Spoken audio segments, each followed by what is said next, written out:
Well, welcome to the Ivory Bangles by Eric Myro. This is from Tanzania.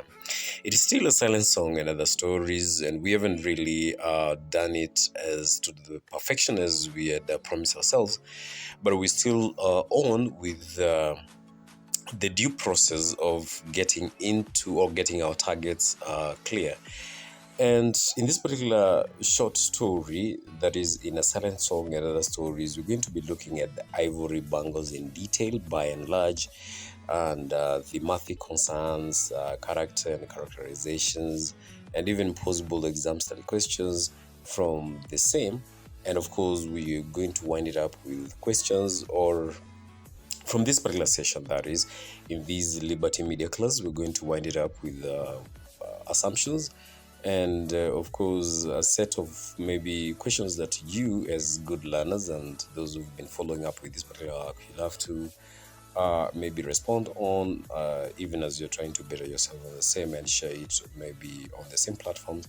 And also the tiny little details that I'm going to patch by the end of this particular episode. Now, therefore, without that much further ado, and before we get into it, in case, let's say, you're coming across this work, it's your first time you bang or you bumped across this particular work accidentally, or a good friend of yours did refer you to this particular channel, and literature is something that you're in love with, then definitely this is the channel that you wouldn't want maybe to skip. Stay tuned by subscribing, leaving that notification bell on, and of course, leaving me a nice, soothing comment and sharing with good friends. Let's then dive into it. A little about the author, Ngmaru. Eric Ngmaru, whichever way you can pronounce that, to me here it is like Maru, is a published poet who has written poems such as Escape and the Journey of Us. Although he is a practicing advocate in Tanzania, he is also respected for his creative writing, which include the short story Ivory Bangles. In this particular Ivory Bangles, we're going to look at the points of interpretation that are going to guide us to. We have the Pebbles message to the old man.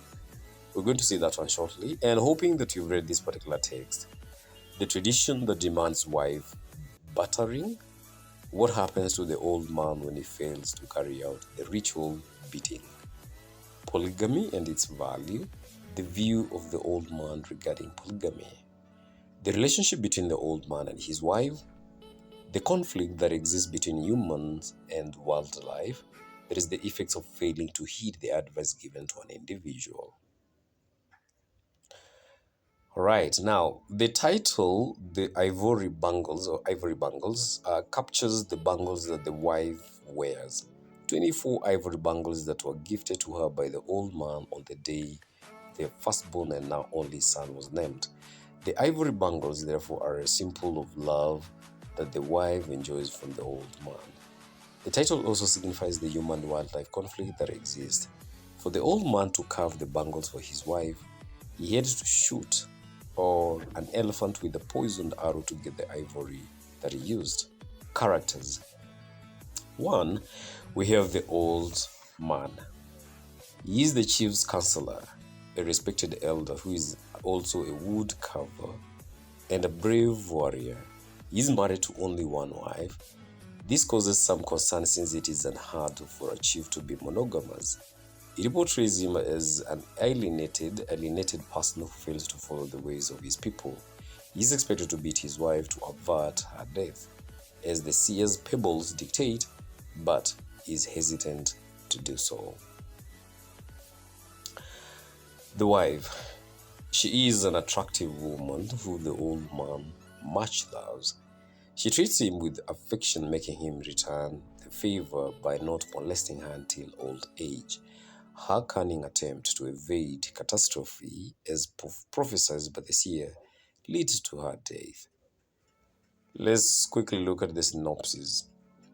Ivory Bangles by Eric Ngmaru portrays a society rooted in some traditional practices that whoever departs from them ends up suffering some calamity. The story begins with a troubled old man moving towards his house Although his body moves, his thoughts are disturbed by the seer's words. The old man had consulted the seer after noticing traces of blood in the goat's liver that he had slaughtered. The people believed that such an occurrence was a bad sign or omen, so the old man consulted the tribal seer. The seer discloses that Pebbles demands that he has to give his wife the ritual beating. However, the old man is hesitant to beat his wife, whom he much loves, as is seen from the fact that he had gifted her with the 24 ivory bangles that she adorns throughout. We learn of the old man's life with his wife in the past through several flashbacks. We learn of his refusal to marry another wife even after he is made the chief's counselor, and the chief advises him to do so.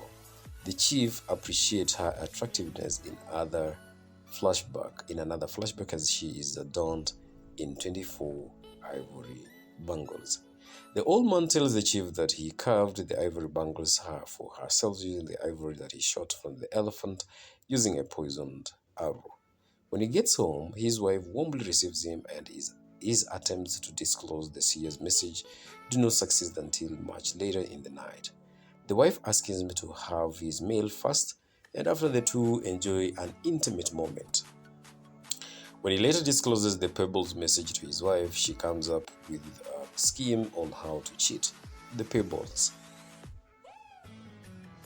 The following day, the old man goes to work while the wife goes to the market, where she hears people talking about a herd of elephants approaching the plains. She strategizes on the things that she would do before faking her beating and going back to her brother's home. On her way home, she hears cries from scouts who warn people to beware of the approaching herd of 6 elephants led by a giant bull. After getting home, the wife prepares a meal for her husband and decides to go till a piece of the grove that the husband had said was weedy. Unfortunately, she is killed by the bull elephant that catches her unaware. The people find her in a shallow grave after being crushed by the elephant. Her ivory bangles are also shattered.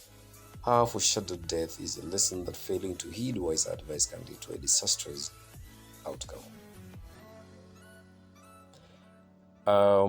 Quickly, let's look at the episodic analysis of the key issues. Episodes, we have a visit to the seer and Pebbles' demand that is found on page 21 to 22. We have shared moments between the old man and his wife, page 22 to 23. The naming ceremony of the old man's son, page 23. The scheme, page 24. A visit to the marketplace, page 24 to 25. And the wife's death, page 25. The following are some of the issues that arise from the episodes. Traditions, we often believe in the seer.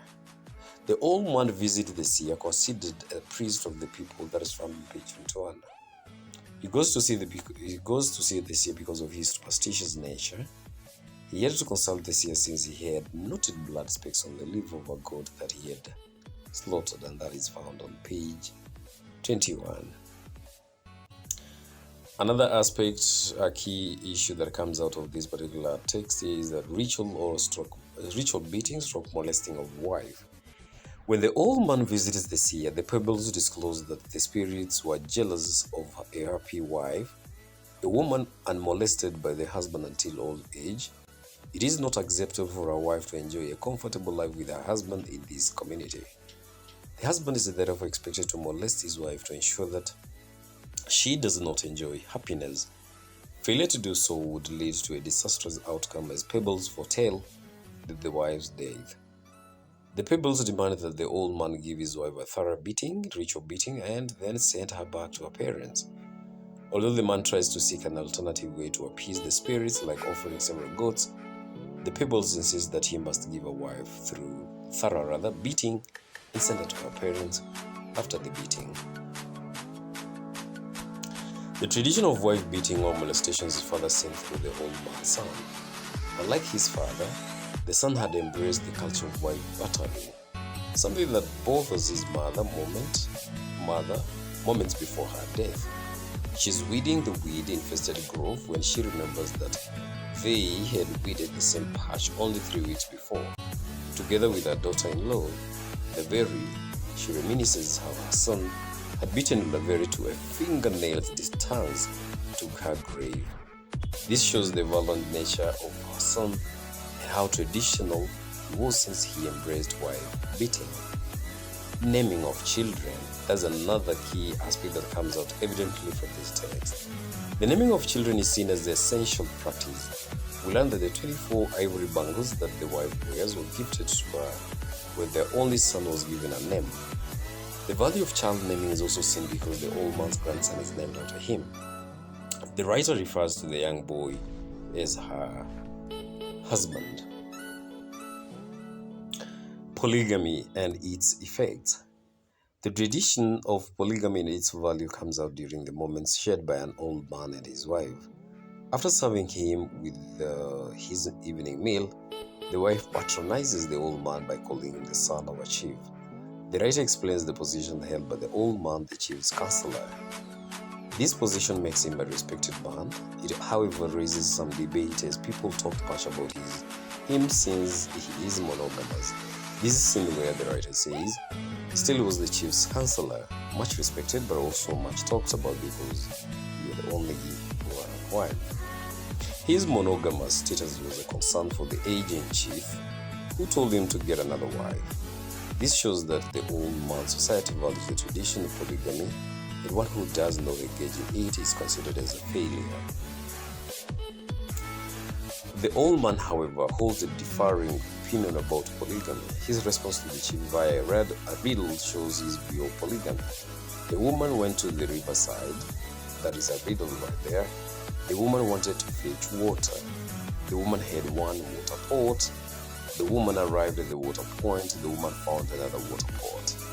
The woman came back with a pot. The woman brought a pot with the pot shells, not water.